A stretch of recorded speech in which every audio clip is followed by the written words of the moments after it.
Chers dirigeants d'entreprise, chers start-upers, chers entrepreneurs, bien le bonjour chez vous. Alors, ravis sommes-nous d'être en votre compagnie en ce matin pour le deuxième numéro de votre podcast, le CLK Business Talk. Et je suis toujours avec Maître Aboubakar Sidiki Dirasouba. Bonjour Maître. Bonjour Linda. Comment allez-vous? Je vais bien. Parfait. Je rappelle que vous êtes avocat au barreau de Côte d'Ivoire, docteur en droit fiscal et directeur du département Tax Custom and International Trade au sein de CLKA. Alors Maître, dans la suite de notre dernier épisode, nous parlerons aujourd'hui des défis et stratégies de la compliance, n'est-ce pas?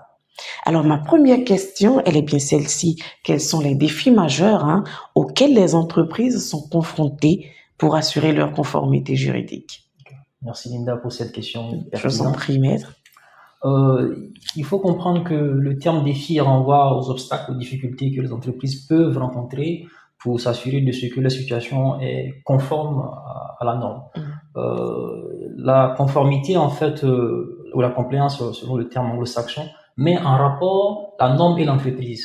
Donc, vous avez deux grandes catégories, en fait, de défis. C'est ça. Une catégorie qui a trait à la norme elle-même et une autre catégorie qui a trait, en fait, aux entreprises. Donc, on pourrait dire, en fait, des défis à la fois externes et internes. Concernant la première catégorie, ce que je qualifie, en fait, de défis externes qui ont trait à la norme, vous avez deux grands phénomènes qui sont à l'œuvre. Le premier phénomène, c'est l'accroissement et la complexification de l'arsenal normatif. Donc, beaucoup plus de normes qui sont adoptées à un rythme que je ne qualifie pas d'effréné, mais de soutenu.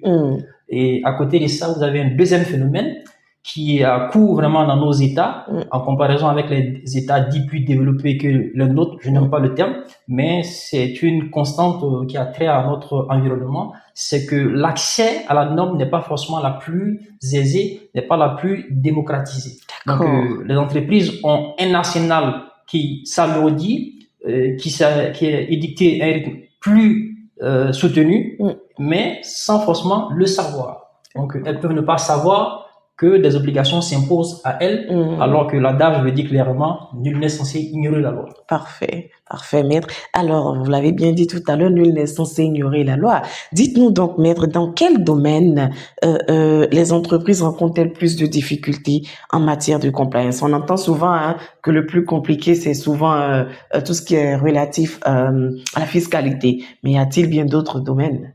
Oui, avant d'y répondre, je suis ma réponse concernant la première question, puisqu'il y a deux catégories de défis.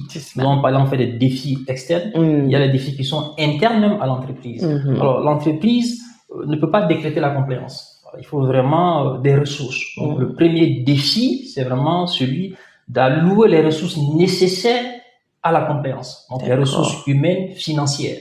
À côté de cet aspect qui a trait aux ressources, il faut prendre en compte quelque chose de fondamental. La compliance ne se décrète pas. Ça peut nécessiter en fait un changement d'attitude, de comportement. Donc, il faut une culture qu'il faut essayer de partager à l'ensemble des membres de l'organisation pour que ce soit une réalité. D'accord. Parfait. Parfait, Maître. Alors, dites-nous, quelles sont les étapes essentielles pour mettre en place un programme de compliance juridique efficace surtout? Parce que oui, on peut mettre en place un programme de compliance sans qu'il ne soit efficace. Alors, je dirais que c'est une question essentielle. Avant d'y répondre, je vais rebondir sur votre précédente question qui concerne les domaines où c'est vraiment assez important d'avoir respecté la compliance. Vous vous rappelez mon propos lors de notre premier podcast où je disais que aucun domaine n'échappe à la compliance. Bien sûr. Mais il y a des invariants. Vous avez fait tout à l'heure à juste titre le cas de la fiscalité et on le dit, on le répète à souhait. Il n'y a que deux certitudes, la mort et les impôts. On peut douter même de la mort, mais on ne peut pas douter des impôts parce que les impôts sont là, les entreprises doivent les payer.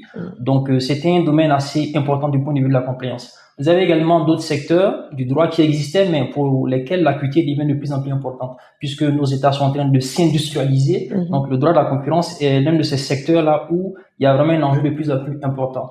Vous avez tout ce qui a trait de façon générale à la digitalisation de l'économie. Donc, dans le cas particulier, on peut citer ce qui a trait en fait au traitement des données à caractère personnel. Et plus généralement, un phénomène qui est en cours, c'est un phénomène de fond, l'intelligence artificielle. D'accord. Donc là, vous faites recours à toutes ces structures qui sont dans le domaine de la fintech, de l'agritech et Absolument. autres. Parfait, maître. Alors dites-nous, comment est-ce que, puisqu'on est dans le contexte juridique, comment est-ce que le rôle du juriste ou de l'avocat se distingue-t-il vraiment dans l'implémentation de ces systèmes-là? Son rôle déjà concerne l'outil principal, en fait, le programme de conformité. Vous avez posé une question qui est très très importante en rapport avec cela. Et pour pouvoir mettre en place même ce programme de conformité, je dirais qu'il y a 3 étapes fondamentales. La première étape a trait en fait à ce qu'on appelle la cartographie des risques juridiques et fiscaux. C'est un document qui vous permet de savoir quelles sont vos obligations et d'où peuvent surgir les risques.